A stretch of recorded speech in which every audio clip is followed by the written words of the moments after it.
Good afternoon, everyone. Good afternoon. Welcome to another edition of Savings Minus Debt. Let me give a few minutes for the SMD family to get on in here. Get on in here. Let me throw this up there so people won't be asking that question. Hello, everyone. Good afternoon. Give a few minutes for you guys to get up in here. Get ready for another review. Video finance review. I love you guys sending me all these YouTube channels with these financial reviews, man. I love it. I love it. Good morning, Snuggles. Good afternoon. Good morning. Good afternoon. Welcome. What's going on? Come on in here. Come on in here. Best version motivation. This is another one by you, man. I'm about to do that Graham Stephan. Come on in here, you guys. I'm going to give a few minutes for you guys to get up in here.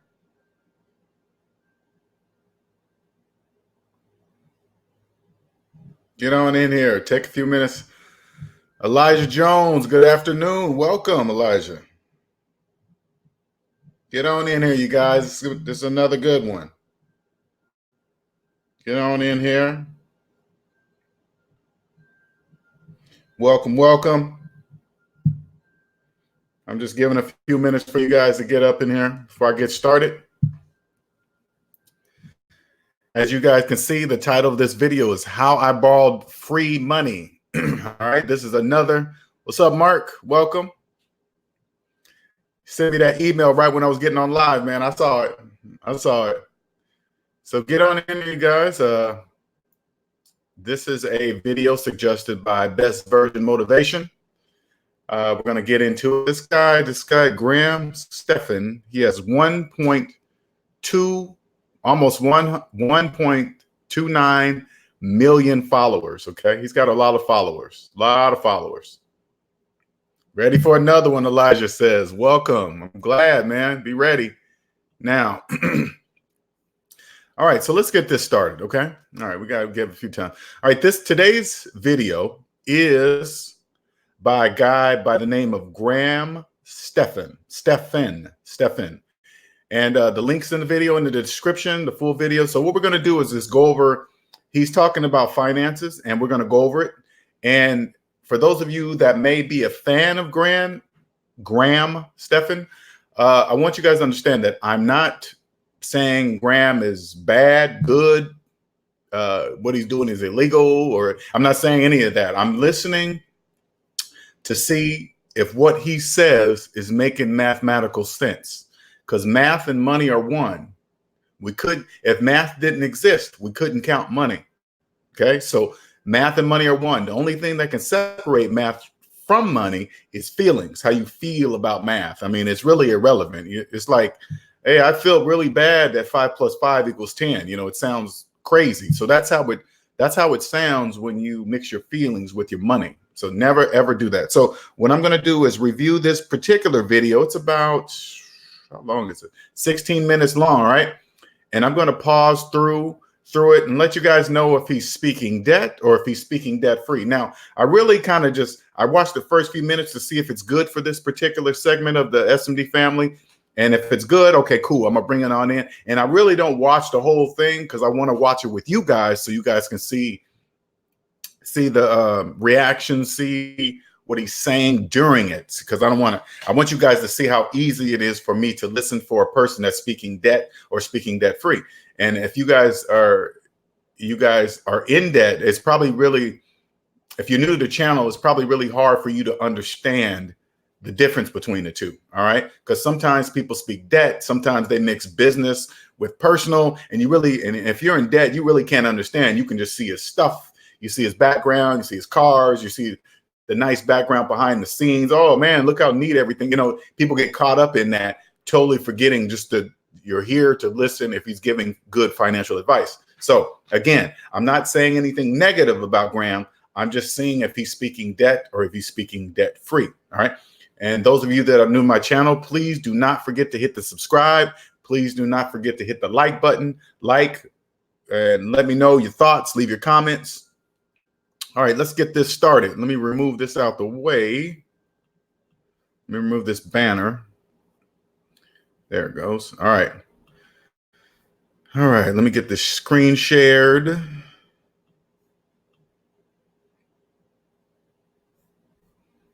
All right, I'm gonna squeeze this a little bit closer.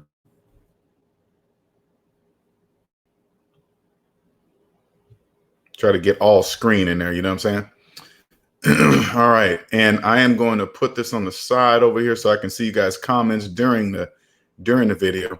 All right, you guys ready? All right, here we go. What's up, guys? It's Graham here. So let's cover something that continues to get brought up here on the channel, especially recently after some of my income breakdown videos, and that is the fact that I actively try to borrow as much money as I possibly can to go and invest with and buy real estate with. Like, ideally, I want to spend as little of my own money out of pocket as possible, and I don't make any effort whatsoever to try to pay down any of my current mortgages more than I absolutely need to. Now, some people get it and understand the bigger picture of what I'm doing, but anytime my videos get pushed out to an audience that isn't familiar with the concepts of investing, or more specifically investing in real estate, I end up getting a rather intense reaction that I'm setting myself up for bankruptcy, or I must have forgotten what had happened in 2008, or I should go and read up on Dave Ramsey, who took out loans to buy real estate and then lost everything and filed for bankruptcy. But I gotta say, even with all that in mind, my reasoning for trying to borrow as much money as I possibly can is a little bit less complex than people make it out to be. And really, for me, borrowing money makes the most logical sense, not only in terms of profitability, but also in terms of safety. As in, borrowing money for me is a lot safer of an investment than me going out and buying things and owning them outright in cash. So let's go over my investment philosophy behind borrowing money and how you could use that to make way more profit, how that could be a safer investment than going and paying for something outright in cash, and also how I'm able to get money for essentially absolutely free, and I'm going to break down exactly how that works. And if you still don't believe me, I'm going to do my best to change your mind by the end of the video, and also try to get you to smash the like button for the YouTube algorithm. It helps out my channel tremendously, so if you wouldn't mind doing that, would greatly appreciate it. Thank you so much, and let's get into the video. At first, I think it's really important to understand the nuances of debt and borrowing money, and make the distinction that not all debt should be automatically categorized as being bad. I think most people hear debt and... Okay, for you guys watching, if you guys see me quiet like this, that means he's speaking debt free so far. Okay, he's not saying anything wrong, right? I mean, he's not saying anything wrong. He's speaking debt free right now. Okay, so far so good. And they envision this $35,000 credit card bill for lavish vacations, or going and buying the newest tech gadgets where credit card companies just rake in thousands of dollars of profit from you in their absurd interest charges. Or they think of someone living drastically above their means, buying things they can't afford, and otherwise building a house of cards that could come tumbling down at any minute. But I see debt as something completely different. To me, I view it as a tool, just like anything else that you could use to build your wealth, if you know. So right now, okay, what he's saying is correct. He's comparing, if you put a feeling on debt, what he's basically saying is consumer debt, buying things, financing phones and financing gifts and all this other stuff, that's considered really bad debt. What bad debt is consumer debt, okay? Know how to use it correctly. And to me, debt should only be used if you know what you're doing, you use it strategically, and you use it towards something that makes you money. And that's the key word here, is makes you money. If having debt does not make you money, then I think it's safe to automatically assume that debt is bad. Stuff like that might include credit card debt, taking out a personal loan to buy things you don't need, getting too big of a mortgage that stretches yourself too thin financially. Stuff like that will not make you any more money. So far, so good. He's not mixing best version motivation. He's not mixing personal debt and business debt. He's distinctly keeping them apart. So far, so good. Money. Now, I don't think there's anything wrong with going and buying things you don't need, although it does mean that I will roast you on my second channel, The Graham Stephan Show. But it's okay as long as you can afford to buy those things outright in cash. That way you're not going to be forced to pay any additional interest on top of something that is already an expense to begin with. But on the other hand, if you do use debt correctly, you're going to be going on to one of the main reasons why I love to borrow as much money as I can. And that would be leverage. This is when you borrow money in order to invest, and ideally that investment makes you more money than what you owe. All right, so far, let me tell you who Stephan is talking to, okay? He's not talking to people who are in debt. You cannot do what he's saying especially if your personal finances, if you are in debt, you can't do what Stefan is saying. He's basically saying that if you're out of debt, you can do what he's saying, because you will understand what he's saying. Like right now, I clearly understand what he's saying. Okay.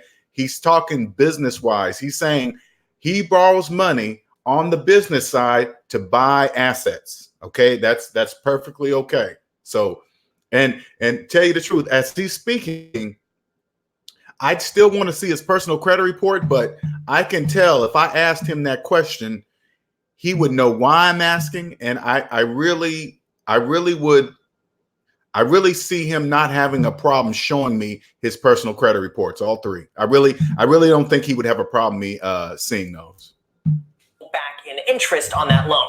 For example, imagine borrowing $100,000 from a bank, and the bank says you have to pay them back with a 4% interest rate, or $4,000 per year. But you know you could invest that $100,000 to buy a small house that might make you $12,000 a year in profit, or a 12% return. That means you've just paid $4,000 in interest to make $12,000, meaning you've just walked away with $8,000 in profit without using any of your own money. Now you might be asking yourself, why would a bank ever agree to loan money at 4% when they can just go and invest that money themselves to get a much higher return? And that is a good question with a very complicated answer. But really, to sum things up, banks are in the business of what's called risk management, and loaning out money is generally a lot safer than going into investing it. So banks will loan out money to its customers and then turn around and sell those loans to other institutions for a nearly risk-free quick profit. But banks also enjoy this type of leverage as well, because they don't need to have $100,000 in order to lend $100,000 to you. In fact, for the term known as fractional reserve banking, banks can lend out up to 10 times. Okay, you guys, so far so good. As far as winning right now, I would trust everything Stefan is saying. Now, if you're in debt, let me explain to you what he's saying. When you're out of debt, you understand, the best way I can explain this, you will understand the purpose of taxes. Okay. Taxes are only bad for those who don't understand them. You can legally not pay taxes if you understand how to do it right. But first, like I said, before you understand the business in which he's talking about, you must take care of your personal finances. And how to answer that question? If your personal finances were a business today, if your personal finances were your business today, would you still be in business? If the answer is no, meaning if your finances are in the negative, you would not be in business. You can't run a business in the negative. So you start there. In order for you to understand what Stefan is telling you right now, with all these numbers and percentage rates and this and that, if you're in debt, you won't understand anything he's saying. Why, how, you will not. Start with your personal finances first, and then come back and listen to what Stefan's saying so far. The money they have on hand and are only required to keep about 10% in cash at any given time. So if a bank has $10,000, then theoretically they can give you up to a $100,000 loan. And then that bank can turn around and sell that loan to someone else who will hold it until maturity, making a very quick, tidy profit. So banks are earning money from this, and then you get the ability to go and use that money towards actively managed investments that will get you a much higher return. Now here's why borrowing money makes way more sense for me, and exactly why I do it. Now when it comes to real estate, you have two ways to buy a property. Number one is buying it in cash and owning it outright. And the second is what most people do, and that is to borrow money and take out a loan to buy real estate and get what's called a mortgage. And by going and taking out a loan on the property, you could end up making way more money than you could otherwise. And here's an example. Let's just say you go and buy a $100,000 home and you paid for it outright with $100,000 in cash that you've saved up for. Now you don't owe any money on that house. Then we'll assume that house brings in $10,000 a year in profit with rental income. That means this property is making you $10,000 from a $100,000 investment, which works out to be a 10% return on your money, and that is known as what's called a cash-on-cash return. However, now I'm going to be showing you what borrowing money does to these returns. In this scenario, you buy the same $100,000 house, except instead of paying for it outright in cash, you put $33,000 down as a down payment, and then you get a loan for the rest, meaning you now have a mortgage for $67,000. So all his numbers, what he's saying is correct, okay? He's not saying anything He knows what he's talking about. Okay, he does. But what you're not understanding is this: there's risk involved. The more loans you have, the more risk there is. So understand that. If you buy the house in cash, there's less risk. So if the economy crashes and you own the house, it's not really a big deal, because not only will your property value go down on the house, so will your taxes. So if you have the money to buy a house cash, you already have money. Okay. So so if the economy crashed, it wouldn't be a really big deal because you don't have out loans. But if the economy is good and it's booming, I would do what he's saying. Okay, because you would make more money.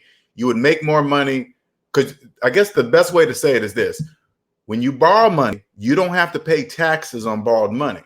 Okay, that's that. I'm gonna try to keep it simple as possible. What I'm gonna say right now is, Stefan, so far I would go with him. Okay, so far. $1,000. Now, to keep things simple, let's just say that loan costs you 5% a year, which works out to be $3,350 annually. Now, this property still makes you the same $10,000 a year, except now you have to pay $3,350 towards your mortgage, leaving you with $6,650. All I'm saying is this too: if you are in debt, you cannot understand what he's saying. You know why? Because you speak debt. Graham is speaking debt free. Okay, that's the difference. So when you see all these numbers and profits and percentage rates, it probably means nothing to you. You know, it's like, oh my God, he's not really saying anything complicated, but it just sounds complicated when you're in debt. Right now, he's speaking debt free. Okay. $50 a year in profit. However, as you can start to see here, you only invested $33,000 in order to make $6,650 a year, which works out to be a 20% cash on cash return from the money you invested. That means you've literally doubled your return investing in real estate by getting a loan, going into debt, and leveraging your money. Not only that, but if you have $100,000 saved up, this means you have... Remember, he's talking business debt. He is not talking personal debt. He is talking business debt. He is not mixing the two. He's not clarifying that, but I want you guys to understand that's what he's doing, and what he's doing is exactly correct. Have the money to go and spend $33,000 3 times on 3 different down payments to buy 3 rental properties that all do these exact same numbers, instead of going and buying 1 property outright in cash. Now, when it comes to doing this, it's really important to understand that not all loans are good and not every property makes sense to buy. So I'm very careful about the loans I do take out, because I don't want to get in over my head or have any chance of losing money. So for myself personally, I will only take out 30-year fixed rate loans with a low interest rate. That means my loan payment doesn't change and is fixed for the next 30 years, so I have the exact same loan payments on year 29 as I do today. That means I could better predict my cash flow. I'm not going to be hit with any surprises, and there's no chance. Not saying he's wrong, but 30 years is a long time. Okay, I'm not quite sure why he would do that. That I'm not sure, but that's a long time. 30 years. I'm not sure what his payoff date is on these houses. Is he ever looking to own them outright? I'm not quite sure what he's saying right here. I'm not saying it's bad or good, but 30 years is a long time.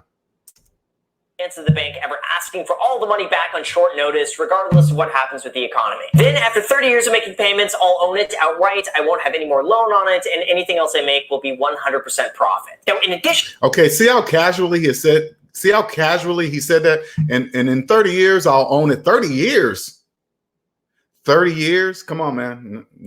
No. To that, the interest I pay on those 30-year fixed-rate mortgages just becomes a tax write-off against the rental income I receive, helping me owe just a little bit less in tax. And here's how that works. If I'm paying 3.5% interest on a $100,000 loan, that means $3,500 per year is going towards interest to the bank. And according to... Okay, I'm assuming this is my assumption. I'm assuming he's going 30 years because of probably the amount of money he's making per year. He can write off a ton of taxes. But you could do that you can do that same thing on a house too, without paying interest. I don't know. I think he's just doing it mainly for tax breaks for 30. That's why he's spreading out 30 years. I'm not quite sure why he's going 30 years. To the IRS, that $3,500 is seen as a business expense. That saves me a lot of money on my taxes, considering now that my top end tax bracket is over 50% between federal and state income tax, which is a lot. So effectively, a $3,500 tax write-off saves me $1,750 in taxes. That's also another major reason why, for many people, they prefer to keep a mortgage on a property rather than try to pay it off early. Because without that tax write-off, I would pay way more in taxes with zero upside. So effectively, me taking out a 3.5% mortgage is like, after taxes, I'm only paying half that, or 1.75%, fixed for 30 years, which is really, really low. Like, savings accounts will pay more than that. But it doesn't stop quite there, because when you take out a long-term loan, you also need to consider the power of inflation. This is what happens when more money gets printed into our economy, and the more money that gets printed, the less our money is worth. It's almost like cutting an $8 pizza into 4 slices, and each of those slices is worth $2. But if you cut that same pizza... All right, tell me this, you guys. Okay, tell me this. When he's talking about this stuff, how many of you guys even understand what he's saying? Do you guys understand what he's saying? Not saying it's bad. I'm not saying it's bad, but be honest with you. Be honest with yourself. How many of you guys understand what he's talking about? Inflation, cut the dollar down, cut the pizzas in 4 pieces and all this other stuff. How many of you guys understand that? Pizza into 5 slices, well, it's still an $8 pizza, but now every single slice is worth $1.60 because you get now a little bit less. The exact same thing applies to your money, and the more the government prints money, the more it's like cutting a pizza into smaller and smaller slices. And for the most part, the Federal Reserve tries to keep inflation hovering about 2% annually, which means that $1 you have today is going to have the value or purchasing power of 98 cents a year from now. Or in other words, you'll need $1.02 next year to buy what $1 can get you today. Now, all of this might sound really annoying and just disheartening to hear this, but if you invest in real estate, you can use this to your advantage. As a really simple example, let's just say you have a $100,000 mortgage and the bank tells you that you're going to have to pay back that loan in full 30 years from today. Now, that might seem like a lot of money, but because it... Now, never forget this, okay? Even though he's borrowing money, I want you guys to understand something that is huge that many people do not see. Anytime you finance something, you're financing the taxes too. So whatever house he buys, it's the price of the house. Say like the house was $300,000, all right? He finances the taxes. I know he's talking about the percentage rates and all that other stuff, but remember this. When you finance the house, he's also financing $300,000 in taxes. Okay, never forget that. That is a very important, that's called phantom income. Okay, that's something that people in debt will not see, don't see. And this is something that many people leave out. If you pay cash, right? You pay cash for the house, you pay for the price of the house plus tax. But if you don't, you pay the price of the house plus tax, and then you finance the taxes too. That's huge. That is very huge. Over 30 years, okay? 30 years of financing those taxes and the interest rate on top of that. So imagine if you had the money to buy the house with cash, you only do that. You don't finance the taxes and you're not paying an interest rate. See, that's a big piece of the puzzle many people cannot see. That is huge. Borrowing $100,000 in today's money and then paying it back with $100,000 worth of future money. That $100,000 is not going to cost me as much as I think because it's not adjusted to inflation. Meaning that $100,000 in the year 2050 will be worth what, $46,511. All right, you guys, I want you guys to understand. Try not to focus in on the future. Nobody knows the future. Nobody knows what's going to happen. Nobody. So don't focus on the future. You focus on the now. Right now is the only time you should be focusing on.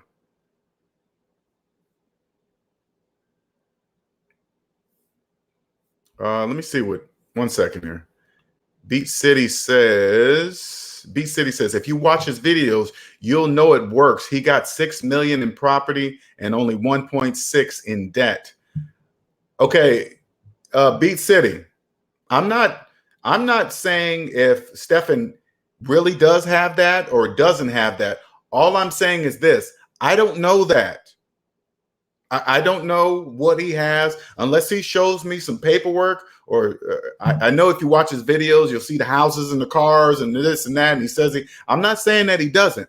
All I'm saying is this: I don't personally know that unless I can see it with my own eyes. But right now, I'm watching his videos. He's talking the right talk. He's speaking debt free. Okay, I'm not doubting him. I'm not doubting him at all. He's speaking the right language. But I don't go by a person's videos. I don't do that because I don't know. That's impossible to know, you know? So, all right, let me get back to this video here. Is today. That's almost like someone telling you, I'm going to give you $100,000 and all you got to do is pay me back $46,511 in the future. Anyone would do it. That's a no-brainer. So that is exactly why I do it. This is also how I'm effectively able to borrow money for completely free, meaning it's cheaper for me to borrow money than it is to pay for something outright. And if that sounds like science fiction or like a scam or anything like that, here's how I'm able to do it. First, I'm getting a low interest, fixed rate, 30-year loan. My average interest rate between the 3 mortgages I currently have is 3.52% on about $1.7 million. When you consider that the interest rate I pay is a tax write-off against the rental income I receive. The banks have been around for centuries. Okay. I know what Stefan's saying, but banks would not be in business if he literally got money for free. Okay. So I know what he's saying, but it's not, man, how do you even word it right? More like what he's saying is that the way he's doing it, he's getting it close to free. Let's say it like that, not free. Receive. It's effectively like I'm only paying half of that after taxes, or 1.76% in interest, net out of pocket at the end of the day. Then that amount is also lowered by inflation, because every year my outstanding loan balance becomes easier to pay off with future money that's worth less. Like if you go and look this year, that inflation was 1.76%. That means when you factor in inflation and tax write-offs, it's like I'm getting loaned money for 30 years for completely free, adjusted for inflation. Not to mention, it's likely that there will be years where inflation is above 1.76%, where in a way, it's almost as though the banks will be paying me to borrow money from them to go and invest back into real estate. So in this case, it makes absolutely no sense for me to try to pay off these loans early, because if I did, I would be losing money, not to mention a few other major disadvantages. First, if I paid for any of my properties outright, or I decided to go and pay off the current mortgages that I have, I would be tying up a lot of money in one place, meaning I couldn't use that towards any other investments out there, and that's what's known as an opportunity cost. That is when you have the opportunity to go and invest your money somewhere else that's maybe a better option, but you can't because either your money is tied up or you don't have access to it. Like imagine locking up $1,000 in a CD right now that's earning 2% interest. Your opportunity cost might be the 8% you could have otherwise made if you invested that money in the stock market. The same also applies to real estate. With real estate, I would essentially just be locking up that money to get a 3.5% return, which, by the way, like I mentioned, is free after tax write-offs and inflation. And doing all of that to forego using that same money to invest somewhere else for a 5 to 10%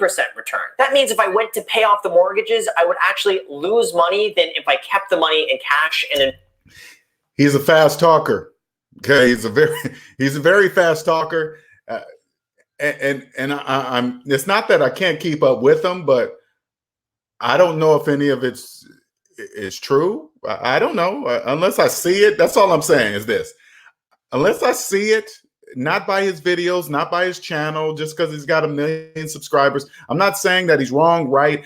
All I'm saying is this: once you become debt free, you look at everything very differently. You listen to everybody differently, and you sure in the hell do not go by what you see in a video or what they say. Hey, I got $1 million of this. I got this much in property. Okay, whatever, you know, because I can say the same thing. The majority, I guarantee the majority of his followers are not verifying everything he's saying. Again, I'm not saying that it's not true. I'm not saying that. All I'm saying is this: unless you physically know, or all you got to do is listen to a person the way he speaks the language. And Steph is speaking the language of debt free, but he's only talking about the business side. Okay.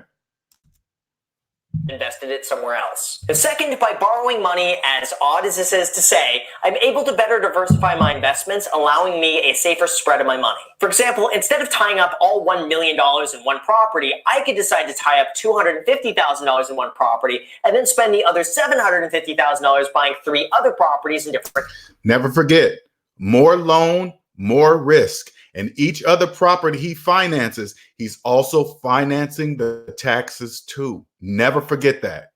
Areas. That way, I don't have all of my eggs in one basket, and if one of those properties does poorly, it doesn't make as much of a difference because I have 3 others that are doing well. And that applies to pretty much any investment out there. Like, I could spend that $750,000 on stocks, on bonds, on index funds, and a variety of other things, all which would give me a lot more diversification than sticking all of it in one single property and having that be a make or break it. So almost in a way, borrowing money can give you a lot more safety and liquidity just in the event you need the money or have a better opportunity available to you. Now, I do think there are some advantages of paying with cash and not having a mortgage, and I think these are worth mentioning here in the video just so I have a balanced perspective. Like, first, when you pay cash for something, you have a lot less risk. You're not going to have to worry about having high overhead or a property not cash flowing or not being able to make a mortgage payment because pretty much everything you do at that point is going to be profit. Like, pretty much any property is going to cash flow when you don't have a mortgage on it. So there's a lot less risk in the event you have a vacancy or a big expense comes up or anything else that comes up that eats into your profit. The second, when you own something outright, you have a lot more peace of mind. I do admit there is something to be said about owning something outright and not having to make any payments on it. It just means you're going to have a safer, more predictable return. You're not going to have to worry about making mortgage payments. Everything you make is profit. Whenever you sell the property, you get whatever it's worth back in your pocket. And really being that carefree can lighten up everything else in your life. And for that, I could definitely see the mental appeal, and something like that is going to be worth a different amount for different people. And third, paying for something outright in cash is really, really easy. You don't have to get approved for a mortgage. There are no loan processing fees. You don't owe any interest. There is no appraisal. You can close as quickly as you want, and there are no complications. It's really as easy as just initiating a wire transfer.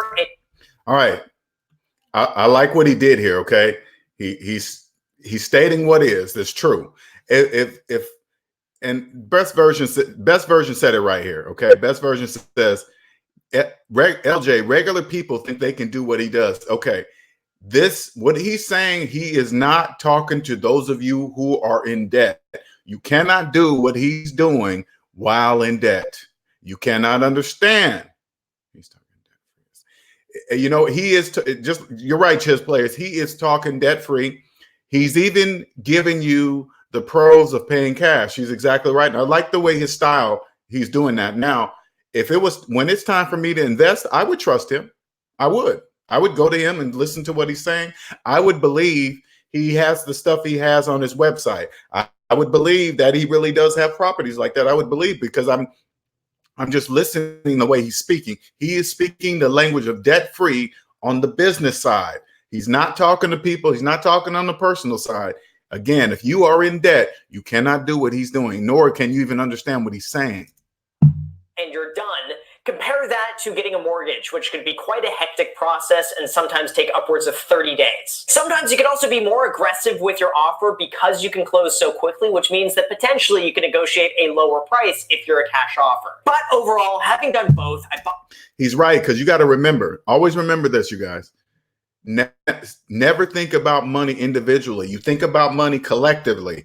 And as long as there are people out there that believe they are homeowners while having 30-year mortgages and you have cash, you will always be able to get less than the market value of homes. Once you're debt free, will no longer matter to you, because again, as long as there are people that believe they are homeowners with 30-year mortgages, you will not have to pay that price. People are in debt, so they're going to take less. They probably refinanced it. They probably have FHA mortgages. You will get it way less than market value. Okay. Let me see. Let me answer.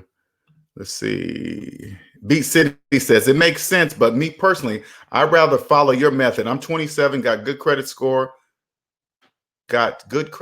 0 in debt, and 11,000 in my bank account. I drive an old car and rent an apartment with no, from the debt matrix, no J.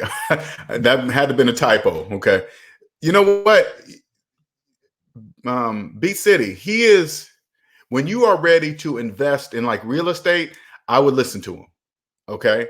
You are the perfect person to listen to what he's saying. He's really saying things right, because you got to remember, once you start making money and you understand the true purpose of taxes, you could legally not pay taxes. Okay. You can legally not pay taxes. All right. And I'm sure he is borrowing the money probably due to his income. And I'm assuming the more stuff he has, the more write-offs he has, so he doesn't have to give so much of his income to the government.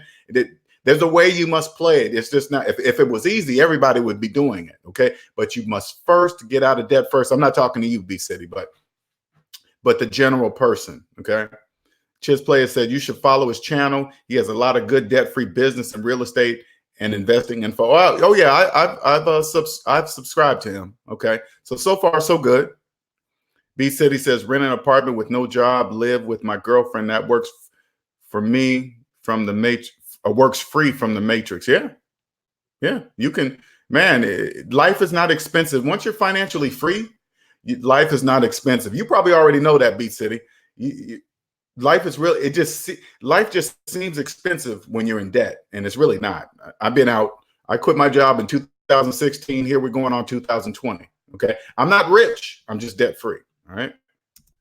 Bought properties outright in cash, and I've also bought properties with a mortgage. I gotta say, I will take the mortgage option every single time. At this point, with rates as low as they are and tax deductions as valuable as they are, it just makes the most financial sense for me to. Okay, see what he's saying? Tax deductions as value they are, is because you got to remember this. Look at this. Don't think about money individually. You think about money collectively. Now, when you guys see me pause and think, I'm trying to word it in a way to I could best explain it to you. Okay, put it this way: the taxes you don't pay that the majority do pay is money in your pocket. That's phantom income. But never forget, even if you get into the business side of business, what he's telling you, you got to think about it this way. Never forget, when you finance a house, you're financing the taxes too. You add up how much it will cost you to finance that house and how much is it costing you to finance the taxes. And then you do a comparison to how much in tax savings you're going to get. Which one would be better? Financing the taxes on the house or buying it in cash and paying it? There's still some tax write-offs when you buy a house in cash. Okay. There's still, but nobody really adds up how much is really costing you to finance the taxes too. Borrow money instead of tying up my own capital in one asset and not really putting it to its best use. Not only am I effectively just getting free money, but I'm better able to diversify my investments. I'm able to invest in other areas that yield a higher return than what I'm paying out in a loan. And I have more capital available to me to jump on other opportunities when they come up. Now, I'm not saying that everyone should go out and try to get as many loans as possible for the sake of getting loans. But for certain situations with certain investments, if the numbers make sense, it can be really advantageous when you fully understand what you're doing and take smart, calculated risks with long-term fixed rate mortgages and only take on debt that makes you money, or in other words, just don't be stupid. Don't be reckless, don't be greedy, and don't borrow more money than you feel comfortable paying back. Play it safe, take it slow, continue learning, and never forget to smash the like button for the YouTube algorithm. So with that said, you guys, thank you so much for watching. I really appreciate it. As always, if you have not already destroyed the subscribe button, make sure to subscribe and hit the notification. Okay. He was good. All right. I trust him. All right. That's it. Stephen gets a thumbs up. All right. He gets a thumbs up. He's speaking debt free. He is definitely not in debt. Well, debt. When I say debt personally. I believe he is not in debt personally. Cosmic Wisdom says, for investment properties, you'll pay those taxes separately. Cosmic Wisdom, I'm not talking about the property taxes. I'm not talking about the property taxes. I'm talking about the taxes that come with the price of the home, right? Forget the property taxes for a second. First, say like there's the cost of the house, which is $300,000. It's the $300,000 plus tax. That's the price of the house. What I'm saying, if you finance the house and you don't have the cash to buy the whole property, you're financing the taxes too. That's what I'm saying. That's the taxes I'm talking about.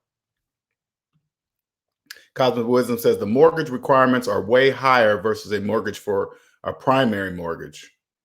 The mortgage requirements are way higher versus, oh, you mean for rental properties? I'm sure there's different restrictions. I'm sure, especially if you don't live in it or something like that. I haven't got to that point yet, but all I know is this. You can't get around this. Anything you finance and you don't pay cash for, you're financing the taxes too. I know the taxes are paid separately. You're not, okay, Cosmic Wisdom, you're not talking about the property taxes, correct? I am correct on that, right?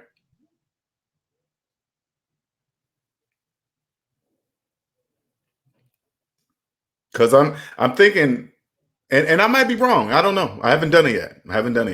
But are you saying when you buy a house, say like you bought the house cash, are you saying you pay them separately? I mean, it seemed like the IRS is going to be like, hey, you spend $300,000, it's going to be $300,000 plus tax. You're going to pay that now. That's what I'm assuming. Okay.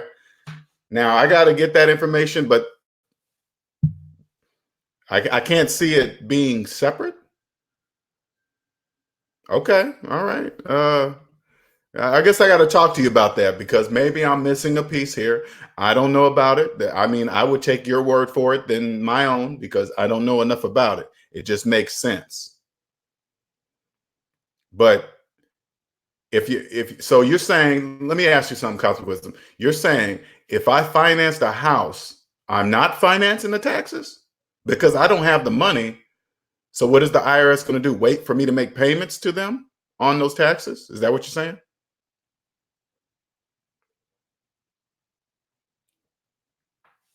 Oh, let me stop sharing this. There we go.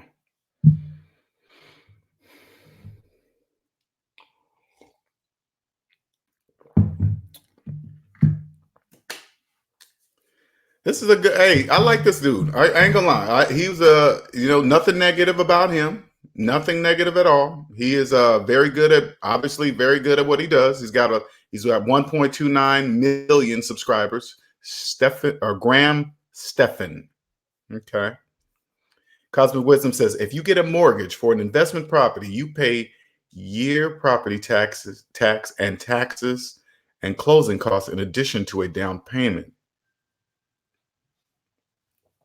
Let me make sure I'm reading that right. If you get a mortgage for an investment property, you pay a year property tax and taxes and closing costs in addition to down payment. Let me see. Cosmic Wisdom says that's the min, but if you buy a house for a primary, then you won't have to do all that. Okay. Well, I'm going to take your word for it. I got to read deeper in on it because I really don't understand that part. And I'm sure you're right. I'm not doubting you. I'm not doubting you at all.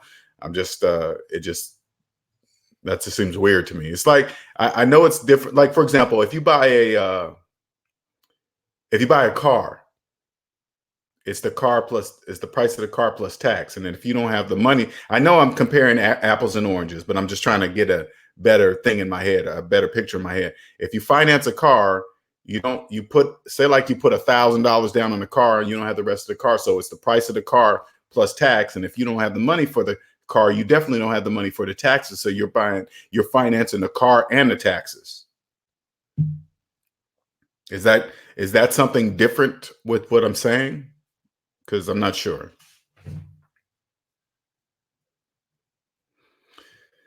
Any other questions, you guys?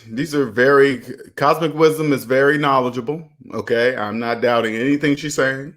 100%. I get it. I'm asking you the questions because when it comes to finances, this is the problem. People don't really know who to trust.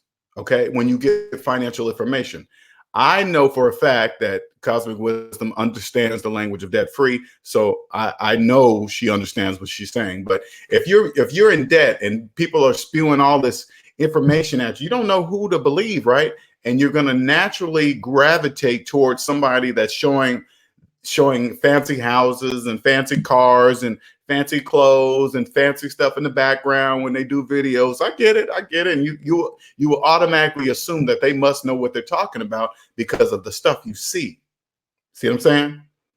But you will know when somebody's speaking the right language, the debt-free language to you, once you are debt-free. You must start with your own finances first, and then it will be easy for you to filter through and take advice from people that are smart with money. Okay. Cosmic Wisdom says, no, it's good to know you have to pay more because it's higher risk for the bank. Yeah. Okay. All right. Gotcha. Okay. Banks view investment properties as higher risk. But tell me this, Cosmic Wisdom.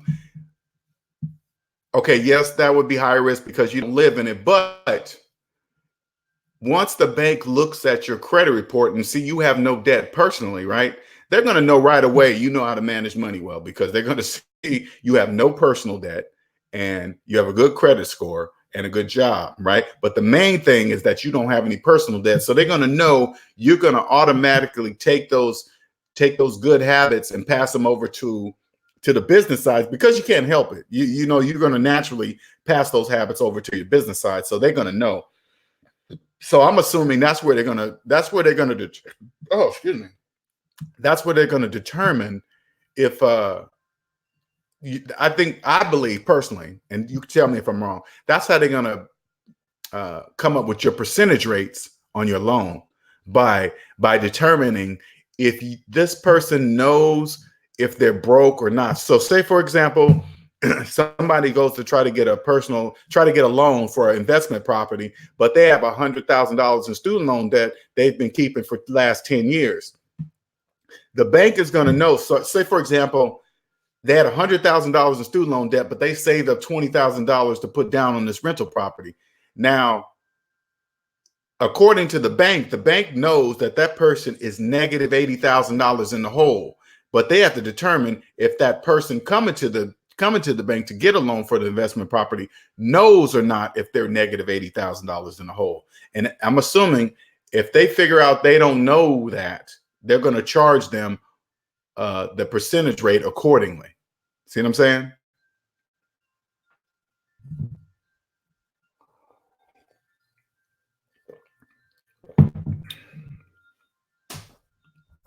Cosmic Wisdom says the banks can see all that and they give you a lower interest rate, but you still have to prepay all that. Okay, gotcha. All right. Gotcha. B City says this is the best channel on YouTube. You should have at least 1,000 watching. Let us know how much people are in debt and in the matrix. Look up Ben Mala. That's where Graham gets his information. Ben Mala. Let me write that down. I like when you guys give me other names to look up certain people. I'm gonna make note of this. Ben Mallah.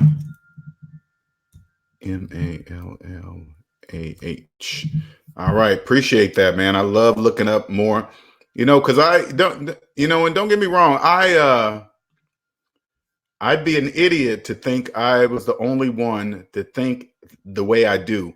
My purpose of my channel, which makes it unlike any other person's channel, is this. I make it simple. Okay. It's really just basic math, the math we used in grade school. And I promise you guys, I promise you this. Once you treat your personal finances like a business, you will understand people like Cosmic Wisdom. You will understand people like Stephan, or is that his name? Stephan? I always keep forgetting his name. Graham Stephan. You will understand people like Graham. You will understand if he's telling the truth, if he's just making money. Because like the other day, who did I do? Chris Chrome. He's speaking debt. Okay, he's all over the place. He's mixing personal and business. As you guys know, the Stephan, he didn't mix personal and business. He didn't do that. He said this, and at the end of the video, he gave you the pros of paying cash. I like his style. Okay, he's saying, yeah, these are the pros, but for me, this is what I do because of tax purposes, probably because of the amount of money he's making. Okay, and I get it. I totally get it. And thank you, B City, man. I'm trying to get this channel up. I am, and I know I'm going against the grain on the most part, but the reward is much bigger. That means I'm separating myself from the rest. Okay. And the reason why grade school kids are attracted to my channel, because I'm just using basic math. The majority of people are in debt. Okay. 85% of Americans are in debt. Graham is one of the rare people on the 15% of us that are financially free. He just by like, I don't know, but I know he's further ahead than me. Okay. Let's just put it that way. I know he's further ahead than me. I can just hear the way he's talking. Okay. But I'll get there. It's not a big deal. It's just numbers. It's just the way you do things. And when it's time for me to get to that point where Graham's at, I will just listen to what he's saying because I know he's speaking debt free. Okay. Cosmic Wisdom says if you have a really high debt to income ratio, the bank may make you put a bigger down payment over 25% and give you a higher interest rate. Yes. I truly believe that. But I believe like this. If you walk into the bank with no debt and cash, you probably pretty much get the best rate on the market. You're not walking into the bank crossing your fingers and hoping you're getting a loan. You're walking into the bank saying, letting them know if you're going to choose them or not.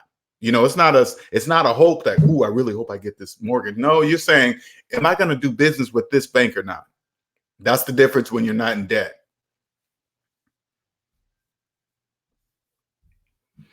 Any other questions, you guys? Any other questions? I got to stay off this table. I keep hearing this cricketing. I got to get a new table. Because I put my hands on the table, and I know you guys hear all that noise in the background. Because every time I watch the video, I'll be like, God, I should have kept my hands off that table. But any other questions, you guys? Is there anything?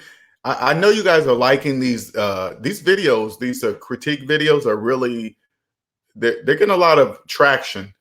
Are you guys enjoying these, or is there anything different that you want to see from me? Is there something more, or something that I could better explain to you guys of how? Because my main focus is this: it's not investing. The main purpose of this channel is not investing outside yourself. It's investing in yourself.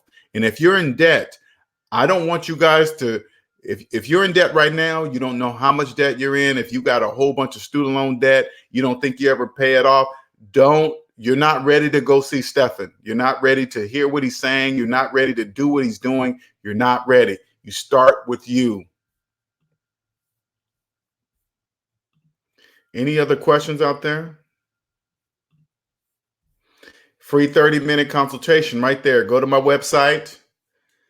Click on book consultation. Make sure you choose the time zone at the top. Okay. Please make sure you choose the time zone of where you're at before you schedule an appointment. So, because I didn't have that set to where people can choose their time zone. And with a couple of clients, I would call at a different time and they were like, hey, what happened? They were in a totally different time zone than I was. And then I would call because I'm East Coast, so I'm pretty much 3 hours ahead of everybody unless they're in the same time zone as me. So, all right. And here is my PayPal for donations. I want to let everybody know I appreciate the donations. I appreciate the notes that you leave in there to let me know how much I've affected your life. I've changed it for the better. That's awesome. That's what keeps me going, keeps driving me to know that I'm on the right path. Okay. Here is my Cash App scrolling along the bottom there. Much appreciated. What's that use pen? Oh, okay. Get rid of that. Get rid of that. All right, you guys. Any other questions? Please don't forget to hit that subscribe. Please do not forget to hit the subscribe button, the like button. Much appreciated. Did I put that up there? Oh, yeah. Hit that like button.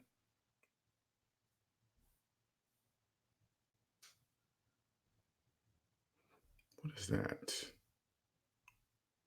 Let's see. Mars Yard says, how do you feel about the dollar investment on the Cash App? The dollar investment. I honestly, Mars, I don't even look at that. I don't look at like right now, my main focus is investing in this business, the savings minus debt. This is my only focused investment right now. So anything investing outside of me right now, I'm not even looking at. I see it coming in for the donations. I use its purpose, but having them invest for me, no, I don't. I'm not saying it's bad or good. I'm just saying I don't. The only person I'm investing is right now is me. Fractional investments, Mars Yard says. I don't really even know what that is. So I'm not going to speak on if it's bad or good. I just, it's like this. I see the purpose of Cash App. Okay. When you're financially free, you see it's easy to transfer money back and forth, right? But I'm sure they're making their money by the money sitting in the Cash App, because all that money that sits there, they're earning interest off that money, right? Because the money I get in Cash App, I don't need it. So it just sits there until I decide to get it out or move it or whatever I'm going to do with it, right? But they're earning interest off that money. I get it. You know what? And I don't mind them doing it for now. I don't mind them making money, because without the Cash App, somebody taking the time to understand that invented this Cash App to make my life easier for people to donate money to them. I respect them. Okay, you deserve to make some money off that because you came up with this idea. No different than the Earning app. The Earning app is different because they're taking advantage of people that don't understand money, and they're making a lot of money. They're making a lot of money. Ooh, they're making so much money. They're making like $500,000 a month, just off the fees and just to think about that, whoever came up with that, to where and when you guys see me hesitate and try to think again, I want you guys to understand, I'm trying to just put this in words. They loan you money before you get your check, and then they have you tip them for getting your money early. It's just I don't know how they came up with that. That is just the most amazing. That is the most amazing app I've ever seen before in my life. That is a money maker. They give you the shovel to dig yourself. It's like the Earning app is like giving people the shovel that don't understand money to dig themselves deeper in the hole, and they're tipping them for giving them the shovel. They're like, hey, thanks for the shovel. Here's a tip. Thank you. And then they just keep digging. It's crazy.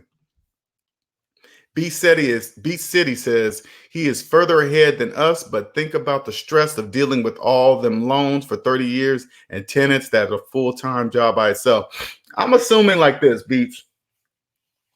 Again, we're just going by what he's saying, okay? And if you get to that point, I'm sure he's not personally managing them. I'm sure he's paying people to manage those. And for me, if you get to a certain level, of course, you're not going to be managing them personally, right? But once you're financially free, I would know who to pick to manage my businesses, either a company, or if it was a person or a small company. Say like I found a small property management company. I would go to the owner and I would ask to see the owner's personal credit report. Okay. That will tell me how he's running his business and his business finances, he or she. I'm just saying he naturally, but he or she business, their personal finances will tell me how they're running their business finances. I promise you. Cosmic Wisdom says, before investing, what should people have covered, like an emergency fund, etc.? That's a very good question, Cosmic Wisdom. When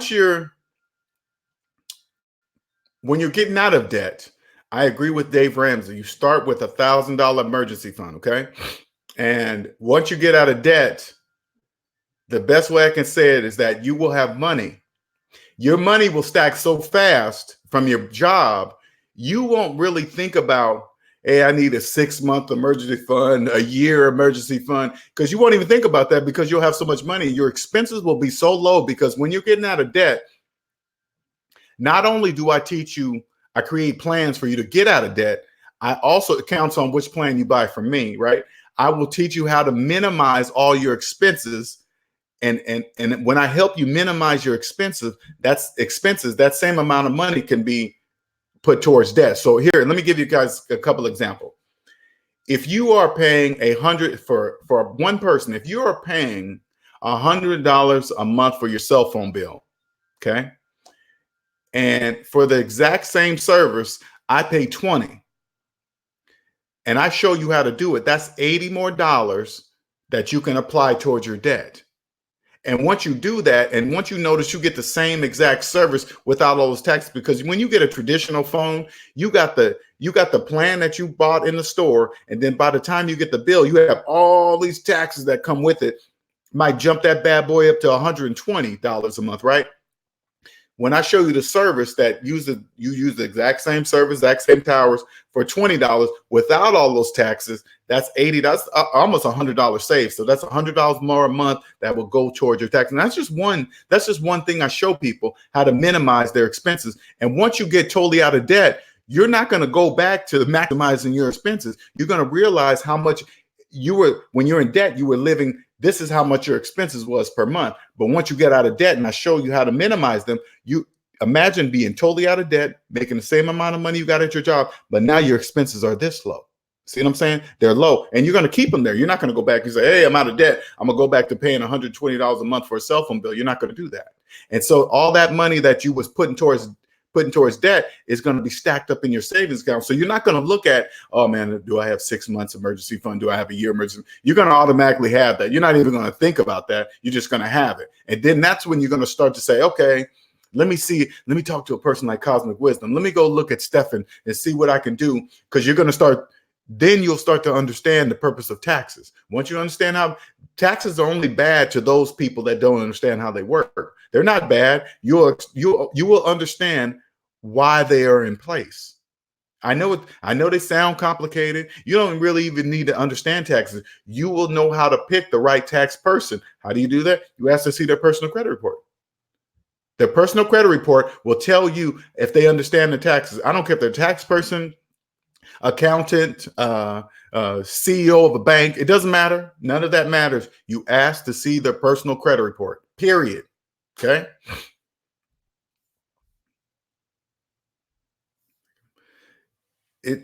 Before investing, what should you have? My personal advice on that, Cosmic Wisdom, just be out of debt and have real money to invest. Because if they're in debt, guess what happens? They have to literally borrow the money to invest. And whose money are they really investing? The bank's money. Okay. A lot of people that are investing in the stock market right now that all they got to do is add up all their savings, add up all their debt, and clearly see that they're in a financial negative. If this is you and you are thinking about investing in the stock market, let's even get out of the stock market. Let's don't even go that far. Let's say you are investing in your 401k at work. Let's keep it simple. Here at the SMD family, I keep things simple. Don't even go outside of yourself. Add up all your savings. Add up all your debt. Savings minus debt equals how much money you have to invest in your 401k. If that number's in the negative, you're not investing anything in your 401k. You just believe you are. If this is you, you need to stop all 401k retirement investing right now. You need to stop because you're not investing. You're investing for the bank, because if you're in the negative, you are literally borrowing money from somewhere. I don't know where you're borrowing it from, but if your finances are in the negative, you are literally borrowing that money from somewhere. Okay. And then you're investing, and 9 times out of 10, it's from the bank, from the bank. And then you're investing for the bank. You're not getting, if your finances are in a negative and you believe you're getting a 3% match or a 6% match at your job, you're not. They cannot match 6% of negative. That's mathematically impossible. You can't do that. Okay. Any other questions? Any other questions? Any other questions? These are very good questions. Very good. I appreciate your help, Cosmic Wisdom. Much appreciated. Much appreciated. I'm going to be coming to see you. when I'm ready. Right now, people, the only person I'm investing in is me. Why? Because I don't want a job. I don't want a 40-hour work week job. Because once you get out of the debt matrix, check it out. This is how I think now. This is exactly how I think. Who came up with 40-hour work weeks? Who did? Who came up with 40-hour work weeks? Who came up with 2-week vacation? 2 weeks out of a whole year? And I never took that together, ever. Who came up with that? Never once did I question that when I was caught up in there. Never once. Right now, I'm going to be honest with you guys. Right now, I was a computer engineer for 20 years. Right now, to go back to what I was wrapped up in, that would feel like prison. To be trapped in a building. Check it out. I remember I would have to be in traffic going to work, going to a place I really don't even want to be at, stay there for 8+ hours, and then get back into traffic on my way home every single day. Thinking I couldn't do anything about it. Yes, I could get out of debt, Linnell. That's what I did. I got out of debt. Cosmic Wisdom says, I find people want to pull out of their investment too soon because they didn't have enough savings. I don't invest if I need the money within 5 years or longer. Yeah, and Cosmic Wisdom, you're not in debt. So you know the amount of money you can put in or not. The average person, you can walk up to them and ask them, how much debt are you in? They won't even have a clue. And if this is you and you're watching this channel right now, you're watching this video, and this is you and you don't know how much debt you're in, I want you to say that out loud. I want you to go to the mirror and say, I have not a clue of how much debt I'm in. That is very important for you to hear. That is a major, major piece. If you do not know how much debt you are in. Thank you, Mark. Have a good one. See ya. Peace. Cosmic Wisdom says, or earlier, that is. Snuggles says, I'm still waiting on that math class and that financial language comprehension class. Oh, man. One thing at a time, Snuggles. One thing at a time. One thing at a time. My T-shirts should be here. I'm going to get these bad boys up. I'm dying to see the people's reactions. I'm dying to get these shirts to these kids. Got a couple kids that's going to wear them to school. I'm dying to get them to them. I have one parent looking into speaking to his or her child, principal or whatever, so I can come and talk to the children about this. I'm excited about that. I'm really excited about that. Mara says, LJ changed my what? Your life? What?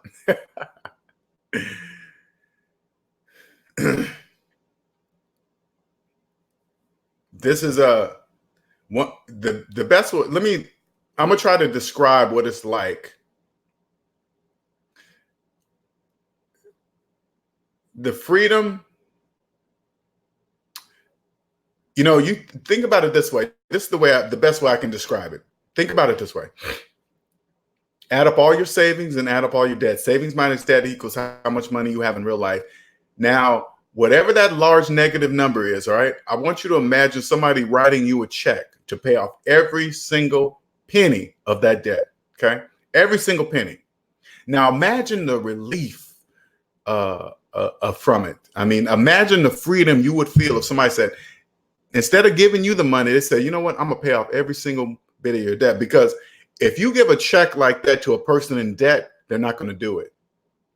They're going to say, oh, man, I'm not going to use all this money. I would rather do this and that. No, you say, I'm going to pay off every single penny of your debt.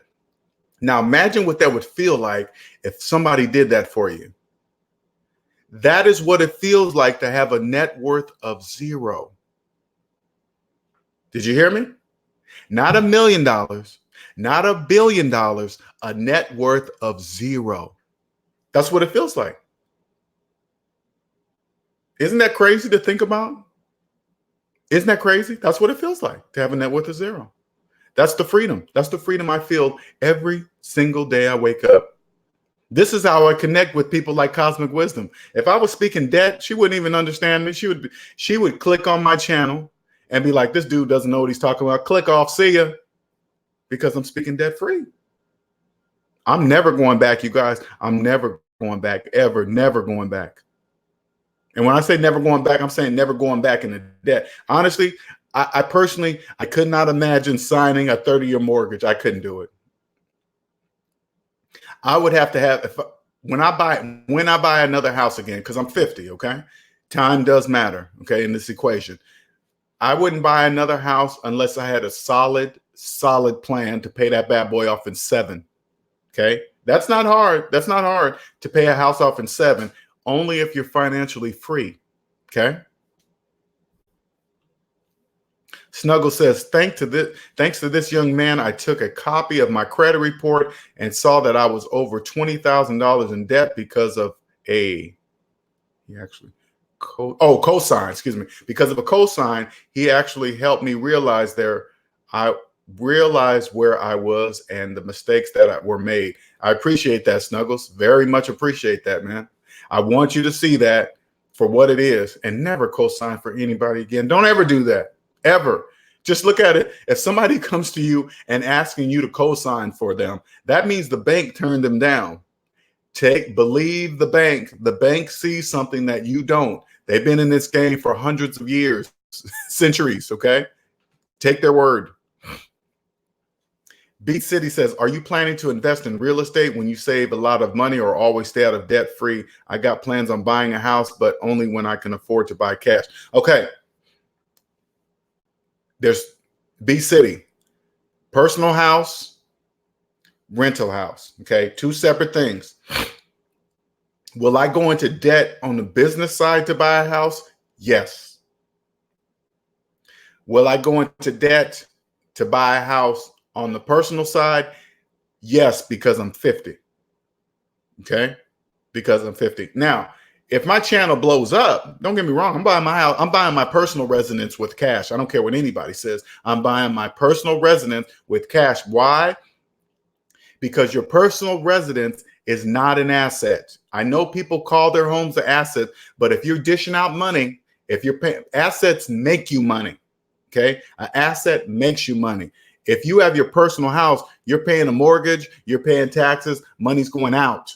That means it's not if you own a house, there's no better security cashola than a house, because if you get in some serious trouble, you need some money and you just sell your house and you got money. You got money. Only God can make more land. Okay. So I say like this, before you buy a house, make sure you are not in debt. Add up all your savings. This is where my website came from, SavingsMinusDebt.com, because it's undeniable. Add up all your savings, add up all your debt. Savings minus debt equals how much money you have for a house. If that number's in the negative, you're not ready to buy a house because you mathematically cannot. Okay. The bank understands this. I promise you the bank understands this.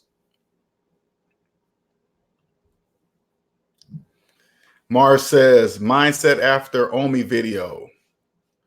Mindset after the Omi video. What do you mean by that, Mars? Tell me what you mean by that. Cosmic Wisdom says, it's hard to find like-minded unicorns. You help keep me focused and remind me that I'm not crazy and choosing not to play in the debt matrix. You know what, Cosmic Wisdom? You know, like we talked, okay? You probably didn't notice it, but you had an advantage with your parents. You really did. They really started you off right. Just like you said, you were mad at first why they did what they did. Of course, you're a kid. You don't really understand it, but you clearly understand it now. And you're right. We are unicorns, but I look at it a couple of ways. We speak the language of debt free. And if you've been in debt, look at it this way, Cosmic Wisdom. If you've been in debt if a person's been in debt all their lives, they have no idea the language of debt free even exists. They have no idea the language of debt free even exists. You can walk up to a person in the debt matrix and say, hey, it's a bad idea to finance a car. It goes down in value. When you finance the car, you're financing the taxes too. Plus you got a percentage rate. So you're so far upside down in that car, you probably shouldn't. They would look at you like you're crazy. They'd probably turn to you and say, then how am I supposed to buy a car if I can't finance it? And then that's when you just walk away. You say, oh, okay, you can't help people like that, right? You just got to walk away. But you got to remember, that's how we can spot like-minded people like us, Cosmic Wisdom, because we speak the language of debt-free. We could be on different levels. It doesn't matter. Somebody could be like, damn, I keep forgetting his name. You could be like Graham, that's according to his channel, that he's way up there in real estate or whatever. But it doesn't matter how much real estate he has. As long as he's speaking the language of debt-free, I would say, hey, Graham, I need your help. Okay, my business has my channel is taking off. I got all this money coming in. Now I need to talk. Now I need to do what you're doing so I can save on taxes, period, right? But we will know as soon as we open our mouths, no matter the level we're at, we will know that this person speaks debt-free, or we can just simply ask, let me see your personal credit report. Because if I asked you to see your personal credit report, Cosmic Wisdom, or you asked to see mine, we would know why we're asking each other that question. And at that point, would we still show it? Yeah, we'd be like, here, yeah, you want to see it? Go ahead. Yeah, here you go. Or we, by asking that question, you would think, okay, I know why they're asking that question. Okay, cool, but I'll show you anyway. Mars says, you changed my mindset after the only video. It was a continuation of my first comment. I sent it. Okay, gotcha. Okay. No, I appreciate that, man. I appreciate that. You know, and I'm glad you were able to see through the purpose of that Omi video. Okay, because it wasn't talking about Omi. I think that dude has a money-making mindset, right? But you got to remember, once you get out of the debt matrix, there are rules. There are rules to the game, right? The wealthy make the rules. They make the rules. They make the laws. I don't care what anybody says. Whatever you believe is what you believe. But it's, for me, it's clear. The wealthy make the rules. The wealthy make the laws. Now, here you are. If you're a person trying to become wealthy, wealthy is owning the time in your life. Okay, it's not a ton of money. It's owning the time in your life. And if you own the time in your life, that means you have plenty of time to make as much money as you wish. Okay, money is a byproduct of wealth, right? So once you become wealthy, now if you're a person that's broke and you're trying to become wealthy, you believe you're going to break the laws or break the rules and the laws on your way up to becoming wealthy. That's a no-no. Why would you? If you're wealthy, you'd be like, hey, no, you can't do that. You're going to try to become one of us while you break the very rules and laws that we created? No, you can't do that. Nobody really, instead of hating taxes and being mad that you got to pay them, knowing you can go to prison for, you got to stop and ask yourself, dang, out of all the debts you can have, taxes are pretty much the only one I can go to prison for. Why is that?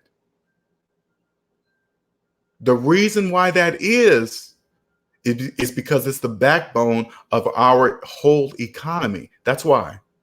Everyone must participate, or else our whole economy would crack. It would break. If everybody understood what I teach on this channel, the whole economy would crash. And that's not even, now, the majority of people in the debt matrix will probably hear me say that and go, oh, who he think he is? He think his words is that much that it could. No, I'm not saying that at all. I'm saying this.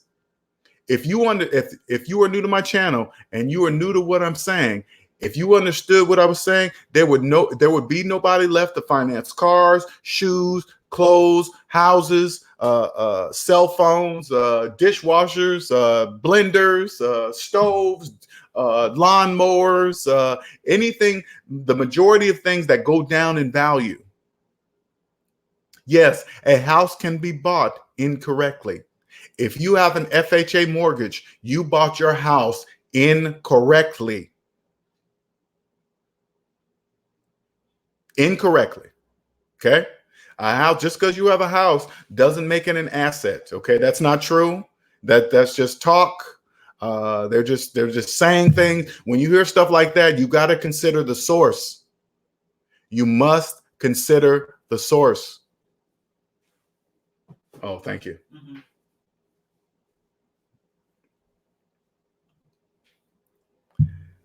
Thank you, Mars. I appreciate that, man. And you know what, Mars? I'm glad you're saying that. And I want people to clearly understand this. The only thing I'm using is the math I learned in grade school. That's it. That is it. Here I am. Check it out. Here I am, a college educated computer engineer making 6 digits at my last job, 6 figures. Yet I was living paycheck to paycheck and didn't use the grade school math on my own finances. For years, I kept my student loan for 10 years, making 6 figures. That should tell you right there, a person's college education doesn't matter what I teach.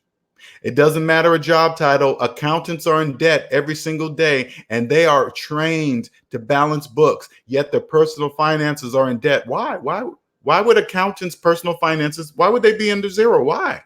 Because it doesn't matter. It doesn't matter. People do it every day. Accountants finance cars, knowing that, I mean, you can walk up to an accountant that has car payments, ask them personally, say, hey, can your finances ever be balanced if you have a car? They're going to tell you no. They're going to have to tell you no. And then you got to ask them, why would you finance a car then? I don't know.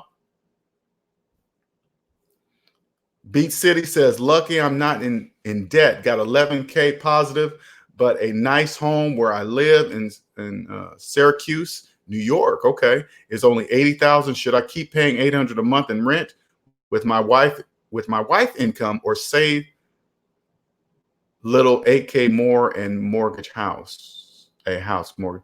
I live in Syracuse, New York. Let me make sure I'm reading this right.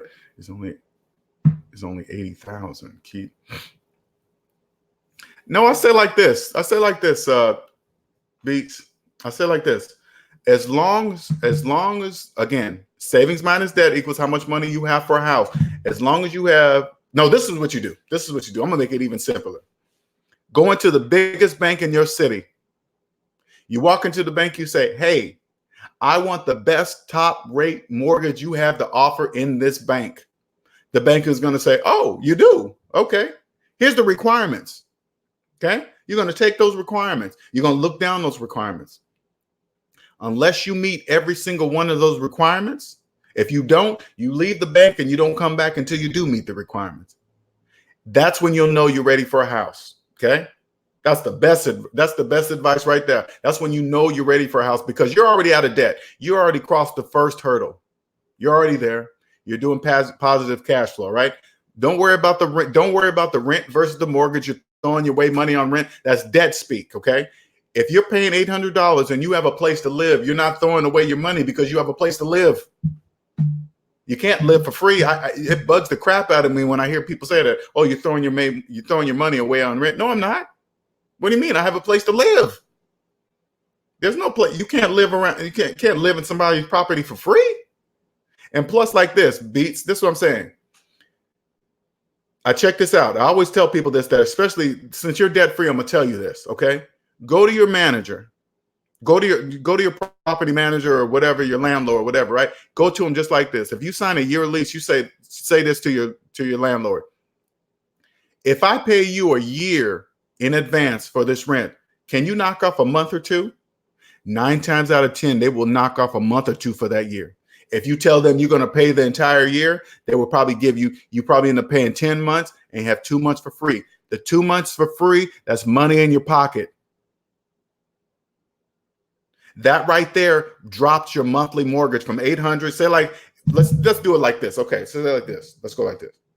Okay. All right. So say like your rent is $800 a month. You signed a year lease times 12. Equals $9,600 a month, or $9,600 for the year, right? And if you say, hey man, if I pay you the full year, right, will you take a couple months off? So that's $1,600 minus 1,600 equals $8,000, and then you divide that by 12. Now your rent becomes $666 a month. You see how I did that? Not many people, I promise you. Not many people are coming up to their landlord saying, I will pay the whole year, because you're going to stay there anyway, right? You're going to sign a year lease. Yeah. You're going to stay there. Yeah. You're going to pay it anyway. If you're out of debt and you have the money, you say, hey man, I'll pay you the whole year right now. Will you take 2 months off? they're going to say yes. I promise you. They're going to, I don't care if it's a month. That's still money in your pocket. That's still money in your pocket.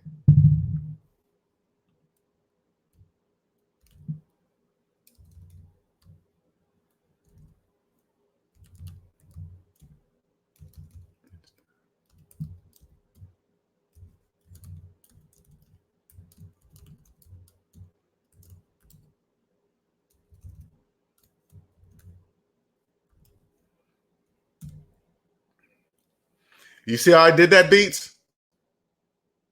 You see how I did that, Beats? That's how you do it, man. That's how you do it. I guarantee you a landlord is not going to turn you down. He's going to at least take a month off, okay? If you say you'll pay the whole year. Silent Ray says, he who was the gold makes the rules. Oh, he who has the gold makes the exactly. Exactly.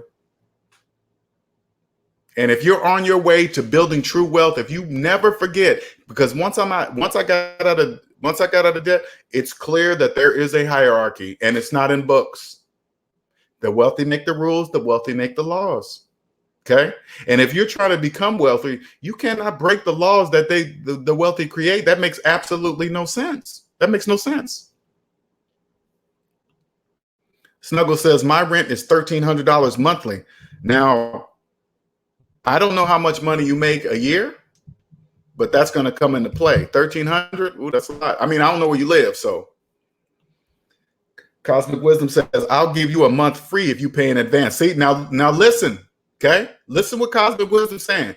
This is true. Listen to what she's saying. I'll give you a month free if you pay in advance. Inside tip: landlords that know what they're doing estimate a 8 to 10% vacancy anyway. So you are removing risk for us with paying a year in advance. Are you guys paying attention? This is a win-win for both. This is a win-win for both, because I promise you, as a landlord, as a customer coming to them, and you're saying you're going to pay the whole year in advance, they know you have some money.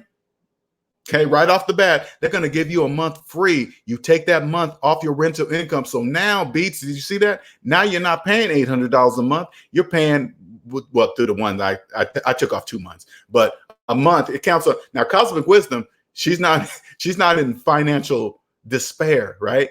You catch a landlord that's kind of in debt, and he probably take off 2 months. Cosmic Wisdom says, I assume 8 to 10% of your rent will cover vacancy costs. See what I'm saying? B says, the only downside I have is B City says, the only downside I have is I'd rather have freedom than a 9 to 5, and a bank wants to see 2 years of work history to give out the best mortgage. Oh, yeah. I mean, you got to be City. You got to play the game. You got to come up right now. Okay, I get your mindset. Don't get me wrong. I get your mindset. Right now, Beats, you have the time to figure out what your passion is. Okay. Right now, this is my passion. Okay. The drive I have right now is so I don't have to go back to work. That's my drive. That's my drive. I don't want to go back, so I'm doing whatever it takes to make this happen, okay? So you got to find something, whatever that is, Beats. Find what it is. Don't care what anybody else thinks about it, because it's your passion, it's your dream. So the outsiders, especially people in the debt matrix that might think you're crazy for doing it, won't understand why you're doing it. You don't have a job. How is that possible? Blah, blah, blah. People in debt say all the craziest nonsense. Don't listen to them. Figure out what your passion is and you do it. This would not have been here. I didn't wake up. I didn't get out of debt and say, oh, I'm going to start a Savings Minus Debt channel. No, it didn't happen like that. It did not happen like that. The first thing, you find what your passion, you make it happen, and then you have to get people to trust you, because you can have the best product in the world. If people don't trust you or know who you are, they're not going to buy from you. They must trust you first. Okay? All right, you guys, I'm going to wrap this up here. I got to get off. Thank you, everyone. Cosmic Wisdom, thank you for your insight. I'm glad you were able to chime in on that. Pay the rent in advance. Get a month up. Beats. You see that, man? You can stay out here longer. because you're already going to pay it anyway. You're going to pay your full. You're going to be there a year anyway. You might as well just pay the whole rent and get it cheaper. Okay. You're welcome, Mars. You're welcome. Hey, you guys have a wonderful, wonderful day. I appreciate it. Please don't forget to hit that like button. Please don't forget to subscribe. Free 30-minute consultation. Let me make sure I put that up there. Right here. Okay. SavingsMinusDebt.com. Please do not forget to specify your time zone when scheduling the free 30-minute consultation. Okay. All right. Thank you, everyone. You guys have a wonderful day, and we'll see you until next time.